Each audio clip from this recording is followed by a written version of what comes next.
रहमतुल्लाहि वबरकातुहू। रियासती कतर की आवाज़ उर्दू रेडियो से पेश खिदमत है आज का पहला नशरिया महावश खान की ज़बानी और पहले अहम खबरों का खुलासा। साहिब समूह अमीर ने मराकश के बादशाह के नाम ज़िलज़िले में होने वाली हिलाकतों पर ताज़ियत का बरकी पैगाम इरसाल किया है। साहिब समूह अमीर ने इमदादी टीमें और तिब्बी इमदाद मराकश रवाना करने का हुक्म दिया है। मराकश में आने वाले ज़िलज़िले में जाँ बहक होने वालों की तादाद 2000 से तजावज़ कर गई है। G20 की सरबराह कॉन्फ्रेंस ने यूक्रेन की जंग के बारे में अपने इख्तलाफात पर काबू पा लिया है। ये था अहम खबरों का खुलासा और अब पेश खिदमत है आज का पहला मुफस्सल नशरिया। बिस्मिल्लाहिर्रहमानिर्रहीम। साहिब समूह अमीर शेख तमीम बिन हमद आल सानी ने ब्रदर मुल्क मराकश के बादशाह शाह मोहम्मद शिशम के नाम उनके मुल्क की कई रियासतों और शहरों में आने वाले ज़िलज़िले के जानी नुकसान पर ताज़ियत का बरकी पैगाम इरसाल किया है और उसमें ज़ख्मियों की जल्द अज जल्द शिफायाबी की तमन्ना का इजहार किया है। साहिब समूह अमीर शेख तमीम बिन हमद आल सानी ने फौरी तौर पे बचाव की टीमें और तिब्बी इमदाद ब्रदर मुल्क मुमलिकत मराकश के लिए रवाना करने की हिदायत की है ताकि वहां की मुतादिद रियासतों में आने वाले ज़िलज़िले से लोगों को निकालने और बचाने की कोशिशों में हिस्सा लिया जा सके। नाइब अमीर शेख अब्दुल्ला बिन हमद आल सानी ने भी ब्रदर मुल्क मराकश के बादशाह के नाम उनके मुल्क की कई रियासतों और शहरों में आने वाले ज़िलज़िले के जानी नुकसान पर ताज़ियत का बरकी पैगाम रवाना किया है और उसमें ज़ख्मियों की जल्द अज जल्द शिफायाबी की तमन्ना का इजहार किया है। इसी तरह वज़ीर आज़म और वज़ीर ख़ारजा शेख मोहम्मद बिन अब्दुर्रहमान बिन जासिम आल सानी ने भी ब्रदर मुल्क मराकश के वज़ीर आज़म जनाब अजीज अखनोश के नाम उनके मुल्क के कई रियासतों और शहरों में आने वाले ज़िलज़िले के जानी नुकसान पर ताज़ियत का बरकी पैगाम इरसाल किया है और इसमें ज़ख्मियों की जल्द अज जल्द शिफायाबी की तमन्ना का इजहार किया है।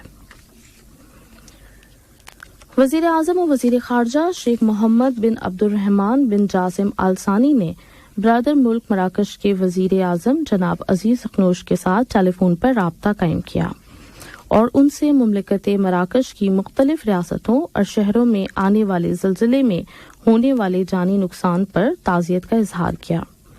वज़ीर आज़म और वज़ीर ख़ारजा ने कतर की जानिब से मुमलिकत मराकश के साथ इजहार यकजहती करते हुए कहा है कि कतर इस दर्दनाक और दुख भरे मौके पर अपने ब्रदर मराकशी अवाम के साथ खड़ा है और वो तमाम आफत ज़दा इलाकों में इस वक्त तक मुसलसल इमदाद पहुंचाने के लिए तैयार है जब तक वो इलाके इस ज़िलज़िले के असरात से मुकम्मल तौर पर निजात नहीं हासिल कर लेते।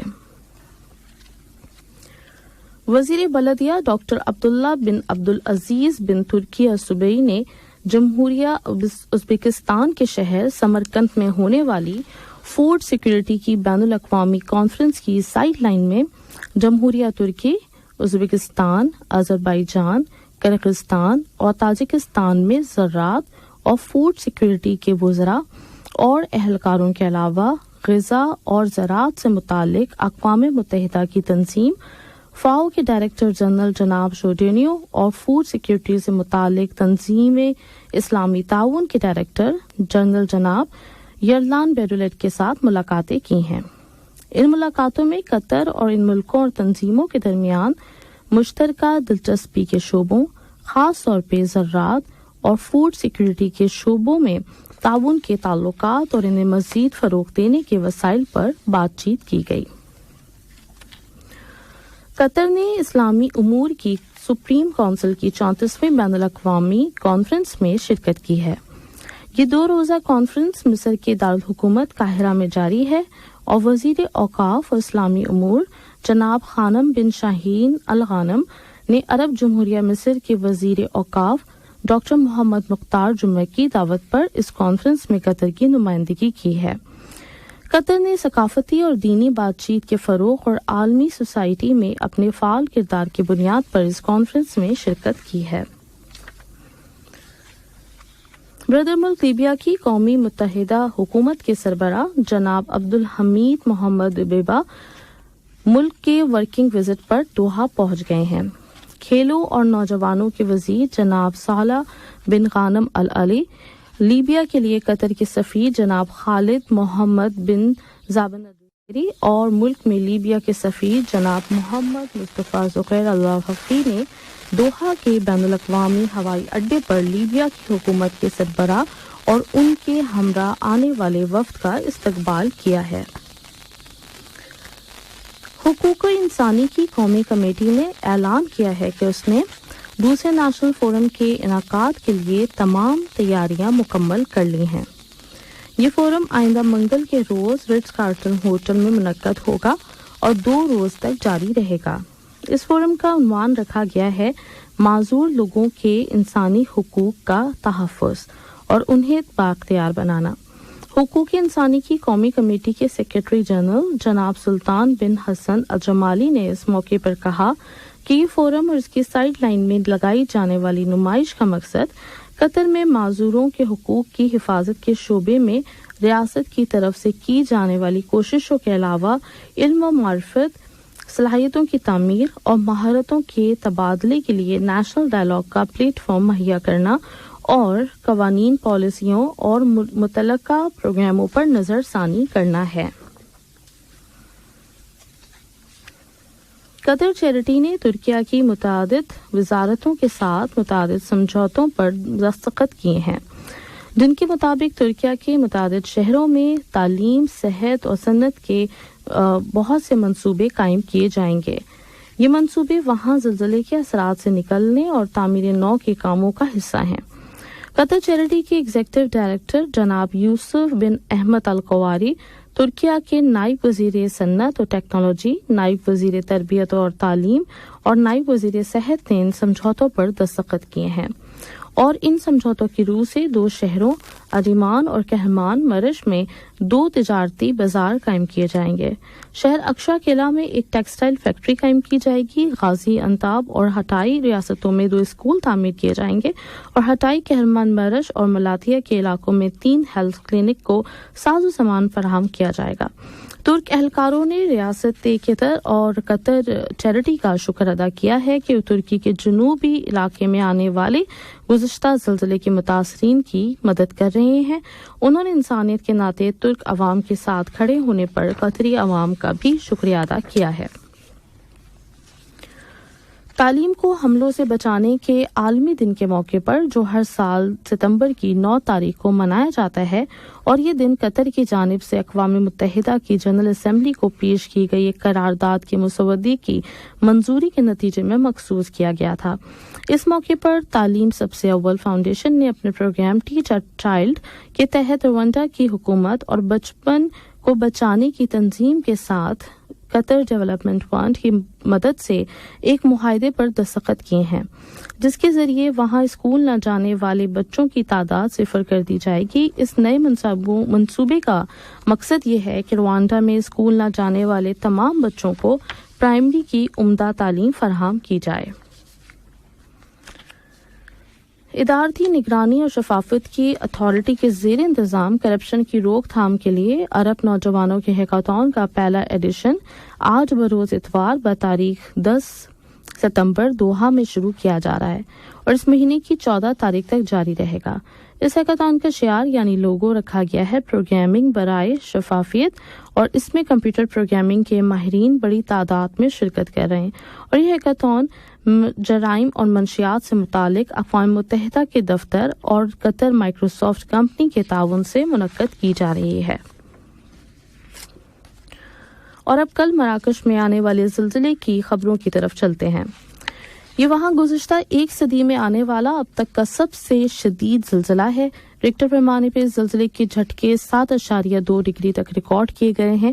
مراکش کے دیوان شاہی نے پورے ملک میں 3 روز کے سوگ کا اعلان کر دیا ہے اور ایک نئی وزارتی کمیٹی تشکیل دے دی ہے جو بحالی کے کاموں، تباہ ہونے والی عمارتوں کی تعمیر نو اور بے گھر ہو جانے والوں کی فوری کفالت کا پروگرام تیار کرے گی۔ مراکش کی وزیر داخلہ کے اعلان کے مطابق اس زلزلے میں جاں بحق ہونے والوں کی تعداد اب تک 2012 ہو گئی ہے اور 2059 دوسرے زخمی ہو گئے، جن میں سے 1404 زخمیوں کی حالت نازک بتائی گئی ہے۔ कई गांव मुकम्मल तौर पे तबाह हो गए हैं और मजमूई तौर पे 3 लाख से ज्यादा बाशिंदे मुतासिर हुए हैं।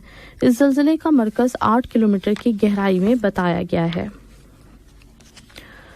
भारत के वज़ीर आज़म नरेंद्र मोदी ने ऐलान किया है कि G20 के रहनुमा यूक्रेन की जंग के बारे में अपने इख्तिलाफ़ात पर काबू पाने में कामयाब हो गए हैं। एक ऐसा मसला है जिसकी बिना पे अंदेशा पैदा हो गया था कि कॉन्फ्रेंस का इख्तितामी बयान ही जारी नहीं किया जा सकेगा।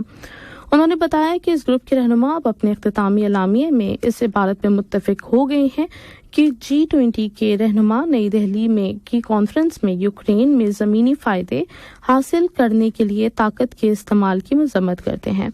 इसमें रूस का नाम नहीं लिया जाएगा, जबकि इससे पहले गुज़श्ता साल इंडोनेशिया के मकाम बाली में होने वाली सरबराह कॉन्फ्रेंस के इख्तितामी बयान में रूस का नाम लिया गया था। इस कॉन्फ्रेंस में दूसरे ज़ेर बहस मसाइल में तरक्की पजीर मुल्कों को मज़ीद कर्ज़ों की फराहमी, बैनुल-अक़वामी कर्ज़ों की स्ट्रक्चर में इस्लाहात, फूड सिक्योरिटी, एनर्जी, मौसमियाती तब्दीली के मसाइल शामिल हैं। और अब खेलों की खबरें। The global alliance for integrity in support सीगा ने ऐलान किया है कि इंस्पायर एकेडमी खेलों में शफाफियत के शोबे के मारूफ आलमी इतिहाद सीगा में साल 2023 में शामिल होने वाली ताज़ा तरीन तंजीम बन गई है। खेलों की सलाहियतों को फ़रोग देने में लीड करने वाली इंस्पायर एकेडमी सीगा के इस साल मेंबर बनने वाले ग्रुप का हिस्सा बन गई है। उन मेंबरान का दुनिया भर में मुसलसल फैलाव 2023 के दौरान स्पोर्ट्स में शफाफियत का हफ्ता मनाने के अहम इवेंट में बहुत नुमाया नजर आ रहा है। अब इंस्पायर एकेडमी और सीगा के दरमियान शराकत और पार्टनरशिप का इन्हिसार इन दोनों इदारों के दरमियान तवील मुद्दती मुकालमे और बाहमी ताउन पर होगा और दोनों इदारे स्पोर्ट्स में शफाफियत से मुतालिका अपने मुश्तरका मकासद को हासिल करने के लिए बाहम ताउन करेंगे। फ्रांस की दारुल हुकूमत पेरिस में लॉन्ग जंप रेस कोर्स लॉन्चो में आज इतवार के रोज कतर आर्क डी के लिए रेस के समाइशी मुकाबले में मुनक्कद किए जा रहे हैं, जो रेसिंग एंड क्लब के ज़ेर एहतमाम हर साल मुनक्कद किए जाएंगे। इस साल के मुकाबले में तवक्को है कि माह अक्टूबर में कराए जाएंगे और इस रेस को पूरी दुनिया में घुड़दौड़ की इंतहाई ताकतवर और अहम तरीन रेस के मुकाबलों में शुमार किया जाता है। कतर बरसों से इस रेस के फ़रोग़ और उसमें मुकाबलों की सतह को बुलंद करने के लिए उसकी सरपरस्ती कर रहा है और कतरी सरपरस्ती की वजह से ही इसे मीडिया में भी ज़बरदस्त पजीराई मिली है और इस वक्त ये रेस फ्रांस में साल भर में खेलों के अहम तरीन मुकाबलों में से एक अहम रेस बन गई है। कतर की ओलंपिक फुटबॉल टीम ने अंडर 23 के एशिया कप AFC U23-24 के क्वालिफायर्स के ग्रुप बी में अपने दूसरे मैच में म्यांमार की टीम को 6-0 से शिकस्त दे दी है। ये मैच कल हफ्ते के रोज जनूबी कोरिया के चांगोन कॉम्प्लेक्स स्टेडियम में खेला गया। कतरी टीम अगले साल दोहा में मुनक्कद होने वाले इस टूर्नामेंट की मेजबान होने की बिना पर फाइनल मुकाबलों में खेलने की अहल करार पा चुकी है और कल की इस कामयाबी के बाद कतरी टीम ने अपने पॉइंट्स की तादाद बढ़ाकर 6 कर ली है और इस तरह उसने अपने ग्रुप में बढ़तरी हासिल कर ली है और इसी ग्रुप में जनूबी कोरिया की टीम ने किर्गिस्तान की टीम को 1 गोल से यानी मैच के इकलौते गोल से शिकस्त दे दी है। कतर स्टार्स लीग ने रेड कप फुटबॉल के मैचों के शेड्यूल में तरमीम कर दी है क्योंकि असद क्लब ने इस साल ये टूर्नामेंट खेलने से माजरत कर ली है। असद क्लब ने बताया है कि उसने कतर स्टार्स लीग को बाज़ाब्ता दरख्वास्त जमा करा दी है, जिसमें उसने बताया है कि उसके 21 खिलाड़ी मुख्तलिफ कौमी टीमों के लिए बुलाए गए हैं और मुतादिद खिलाड़ी इंजरीज के शिकार हैं जिनकी सेहतियाबी में लंबा वक्त लग जाएगा, तो यूं उसके पास इस टूर्नामेंट के लिए कोई खिलाड़ी नहीं है। आज का पहला नशरिया होने से कबल अहम खबरों का खुलासा एक मरतबा फिर पेश खिदमत है। साहिब समूह अमीर ने मराकश के बादशाह के नाम ज़लज़ले में होने वाली हिलाकतों पर ताज़ियत का बरकी पैगाम इरसाल किया है। साहिब समूह अमीर ने इमदादी टीमें और तिब्बी इमदाद मराकश रवाना करने का हुक्म दिया है। मराकश में आने वाले ज़लज़ले में जाँ बहक होने वालों की तादाद 2000 से तजावुज़ कर गई है। G20 की सरबराह कॉन्फ्रेंस ने यूक्रेन की जंग के बारे में अपने इख्तिलाफात पर काबू पा लिया है। रेडियो कतर से आज का पहला नशरी अपने इख्तिताम को पहुंचा। न्यूज़ एडिटर सैफुर रहमान और ऑपरेटर जाबर और اسٹوڈیو سے انتخاب عالم و مہاوش خان کو دیجیے اجازت. اللہ حافظ. ہمارا دوسرا بلیٹن